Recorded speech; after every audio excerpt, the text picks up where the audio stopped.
दोस्तों आज हम बात करेंगे मेरठ मर्डर केस के बारे में। यकीन मानिए अगर मेरठ मर्डर का यह केस वक्त से पहले लेकिन होता जरूर और उसकी एक वजह खिंच जाता और वो वजह मुस्कान पार्ट से पहले पूरी कहानी को समझते। एक और कत्ल होता इसमें लेकिन वो इस कत्ल मुस्कान का होता या फिर साहिल जादू टोना तो आप जानते ही हैं। साहिल के कमरे ने वह राज उगलता है। उसकी दीवारों को झांकने के बाद जो चीजें बाहर आई वो बताती है कि ये एक आम कत्ल नहीं है बल्कि इस कत्ल के पीछे डर है, अंधविश्वास है, जादू टोना है और मौत।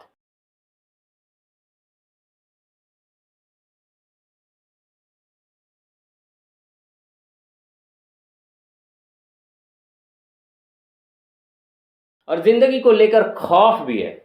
नमस्कार दोस्तों, दिल से स्वागत है आपका एक और रोमांचक, रहस्यमयी और एक शख्स इंग्लैंड से भारत आता है। दोस्तों इस वीडियो का उद्देश्य किसी की भावनाओं को ठेस पहुंचाना है या किसी को परेशान करना नहीं, बल्कि यह भी पता है कि उसकी बीवी के साथ उसका रिश्ता। चलिए बिना देरी किए बढ़ते हैं कहानी। डिवोर्स तक पहुंच चुका है लेकिन बीवी का बर्थडे है और वो तय करता है कि चलो इंडिया चलते हैं।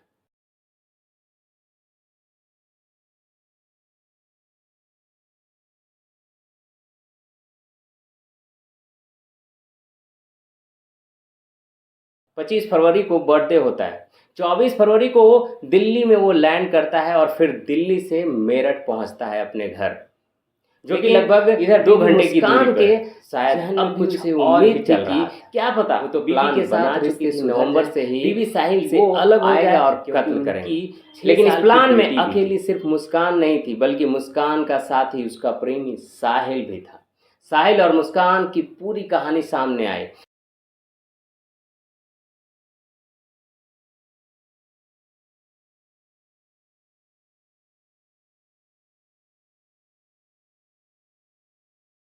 और साहिल के घर की भी जो कहानी सामने आई है वो कुछ यूं है। मेरठ में ही साहिल और मुस्कान दोनों पैदा होते हैं। मुस्कान वहीं से अपना 10th कंप्लीट करती है और फिर साथ पढ़ते हैं भी कंप्लीट। 8वीं क्लास तक दोनों साथ ही पढ़ते थे, सहपाठी थे। लेकिन फिर 8th के बाद साहिल स्कूल छोड़ देता है।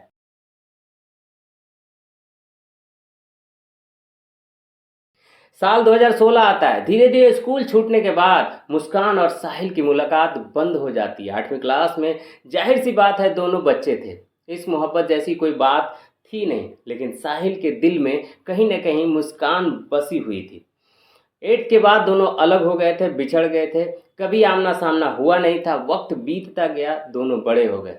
साल 2016 में एक दिन अचानक मेरठ के सड़कों पर घूमते हुए मुस्कान की मुलाकात सौरभ से होती है। पहली ही नज़र में दोनों को प्यार हो जाता है। फिर दोनों मिलते हैं और फिर शादी करने का फैसला करते हैं। लेकिन यही मकान के घर वाले किराए का मकान है जिससे बाद में सौरभ के घर वाले मान जाते हैं। में मिला था, शादी हो जाती है। फिर सौरभ वापस लंदन चला जाता है। काम ही कुछ ऐसा था। सोशल मीडिया के जरिए स्कूल के पुराने स्टूडेंट्स को एक ग्रुप में जोड़ा जाता है। इत्तेफाक से उस ग्रुप में मुस्कान भी थी और उधर साहिल भी था।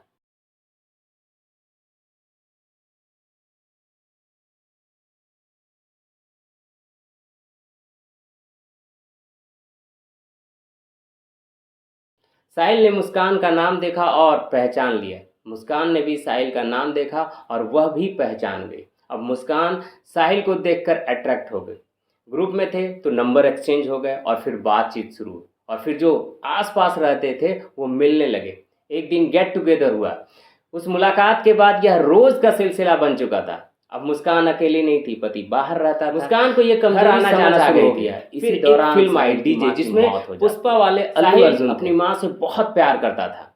माँ की मौत का असर उसके दिमाग पर पड़ा और वो डिप्रेशन में चला गया।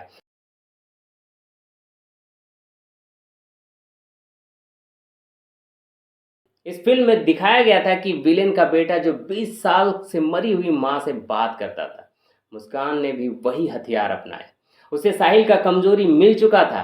अल्लू अर्जुन ने अचानक बात करनी शुरू की थी। उसने कहा था कि ये क्या है। उसने कहा मैं अपने बाप से बात करता हूँ, जो अपनी मरी हुई माँ से बात करता। तेरी माँ तो मर भी है जो अपने गुजरे हुए बाप से बात करता है। हाँ, मेरा बाप भी यहीं से वो 25 साल पहले ही मर चुका था।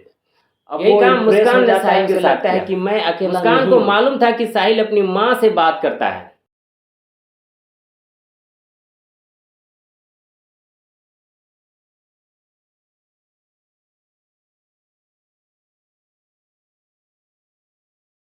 वो कहता है कि उसकी माँ उससे बात करती है। मुस्कान ने अपने भाई का मोबाइल नंबर पर एक अकाउंट बनाया।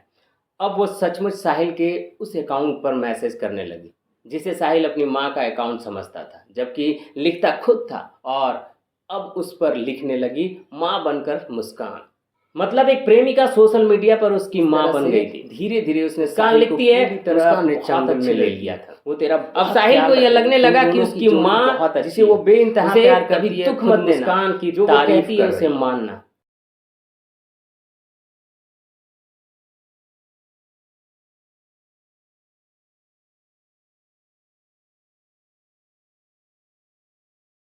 तो बस माँ का आदेश था, हुक्म था। अब मुस्कान का दिल तोड़ना उसके लिए नामुमकिन हो गया। अब वो पूरी तरह से मुस्कान पर फिदा हो गया। अब उसके जहन दिमाग दिल में सिर्फ और सिर्फ एक ही बात थी, मुस्कान को हासिल करना है। लेकिन इधर मुस्कान शादीशुदा थी, 6 साल की बेटी भी था, एक पति भी था। तो फिर यह मुमकिन कैसे होता? फिर इन दोनों के रिश्ते आम हो गए। सौरभ को पता चल गया, लड़ाई झगड़ा हुआ, सौरभ ने डिवोर्स देने की बात कही। यहाँ मुस्कान चाहती तो उस वक्त डिवोर्स लेकर साहिल से शादी कर सकती थी, लेकिन उसने ऐसा नहीं किया, क्योंकि मुस्कान के दिमाग में कुछ और ही चल रहा था। बस साहिल पूरी तरह से मुस्कान के वश में आ चुका था। उसके दिमाग में घर कर गया कि माँ ने मुस्कान की तारीफ की है तो बस यही है उसकी ज़िंदगी। अब वो किसी भी हद तक जाने को तैयार हो गया था। वो गांजा भी पीता था, शराब का नशा भी अलग था उसका। गांजे में वो किसी और दुनिया में कमरे में जाता था। दरवाजे पर लिखा था, कमरे में वो रहता स्वाद अनुसार, अकड़ मानसिक स्थिति को साफ। दीवार पर भगवान शिव की तस्वीर लगी थी, आदि अवतार में। अजीब अजीब सैनिक की तस्वीर थी, ब्लैक मैजिक से जुड़ी हुई। ब्लैक मैजिक स्टार बना हुआ था, जिस पर 6666 लिखा हुआ था। सिगरेट, बीड़ी, लाइटर, माचिस चारों तरफ बिखरे पड़ी थे। टेबल पर स्ट्रेस और सिगरेट के टुकड़े थे। एक हाथ पर लिखा था पप पप पास, यानी सिगरेट पियो और आगे पास करो। भगवान गणेश और भगवान शिव की तस्वीरें भी थी। और तो और पेड़ पर लटकता हुआ पिंजरा, और उसमें पक्षी भी दिख रहा था। उसकी माँ के साथ उसकी एक तस्वीर टंगी थी, जिसे वो बहुत प्यार करता था। एक बोर्ड लगा हुआ था जिस पर लिखा हुआ था, you can not trip with us, यानी हमसे उलझने की कोशिश मत करना। एक अजीब सा जानवर चांद से लटकता हुआ। इस पूरे कमरे को देखकर कोई भी आसानी से कह सकता था कि यह सिर्फ एक साधारण कमरा नहीं,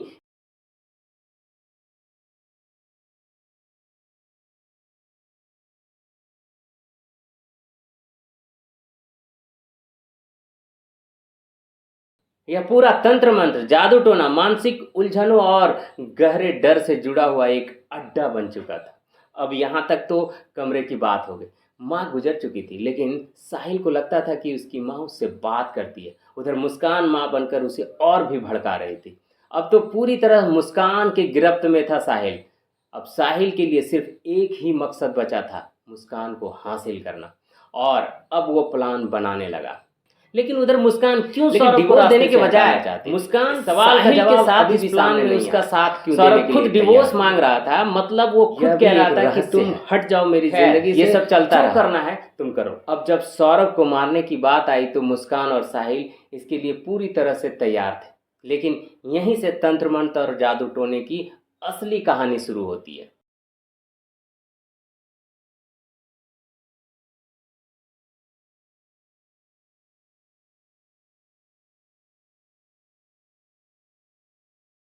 आमतौर पर जब कोई कातिल किसी को मारता है तो वो साहिल और मुस्कान ने जान लेनी है, कभी मार डालना है, कत्ल करना है, मर्डर करना है, उसकी हत्या करनी है। लेकिन यहाँ ऐसा नहीं हुआ। जब भी सौरभ को मारने की बात होती थी,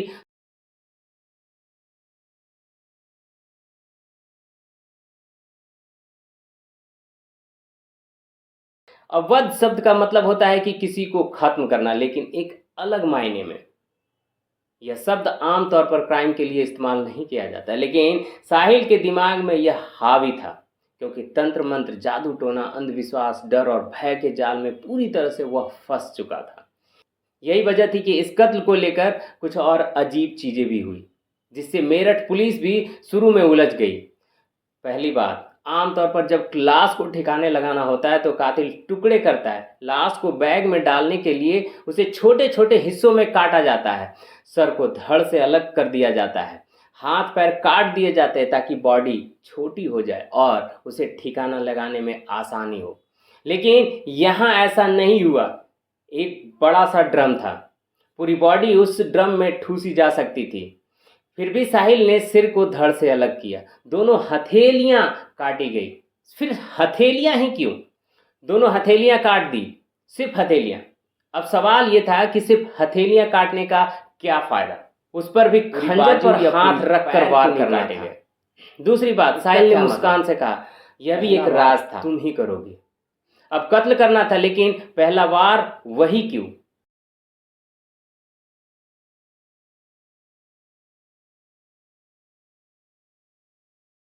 और तीसरी बात, कत्ल होने के बाद रात से बड़ा सवाल, हथेलियों को बैग में रख कमरे में दूसरी जगह ले जाना, हथेलियां क्यों ले गए? बहुत बड़ा जोखिम वहाँ, लेकिन उसके साथ क्या किया?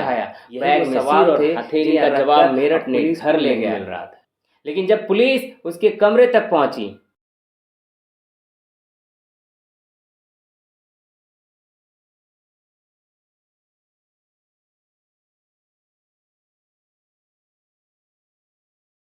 तब कमरे की दरो दीवार ने राज उगलना शुरू किया।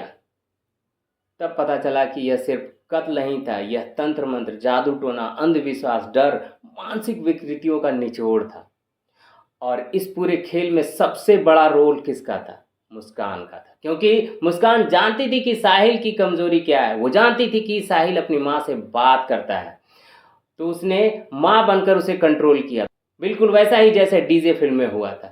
अब मैंने शुरू में ही कहा था, यह मुस्कान पार्ट 3 बन सकता था।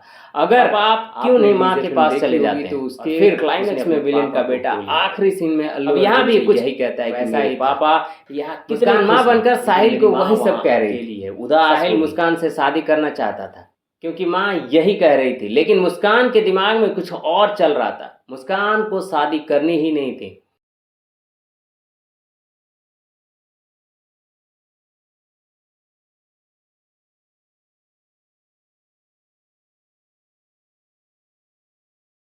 अब अगर यह कत्ल 3-4 महीने तक राज बना रहता तो क्या होता? साहिल मुस्कान पर प्रेशर डालता, अब तो कोई है ही नहीं, पति तो रास्ते से हट चुका है, अब शादी कर लो। लेकिन मुस्कान को साहिल से शादी करनी ही नहीं थी। यह उसने पुलिस के सामने खुद और कत्ल। तो फिर उस वक्त क्या मैंने कहा कि बस दो ही मुस्कान पार्ट, या तो मुस्कान साहिल को रास्ते से हटा देता या फिर साहिल मुस्कान को रास्ते से हटा देता।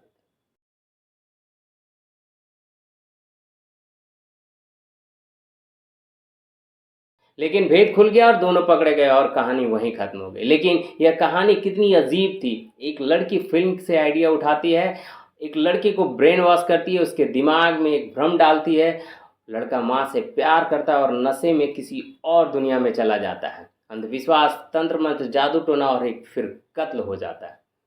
और इनके बीच एक आदमी जो सिर्फ अपनी बीवी का बर्थडे मनाने लंदन से लौटा था, वह मारा जाता है। यही थी इस कत्ल की पूरी कहानी, आज का डार्क रियलिटी। अगली बार फिर मिलेंगे एक नई और सच्ची क्राइम स्टोरी के साथ, जहां सच सामने आएगा, राज बेनकाब होंगे। तब तक सतर्क रहें, सुरक्षित रहें और अपने परिवार का ख्याल रखें। दोस्तों, इस वीडियो को देखने के लिए दिल से बहुत बहुत धन्यवाद। जय हिंद।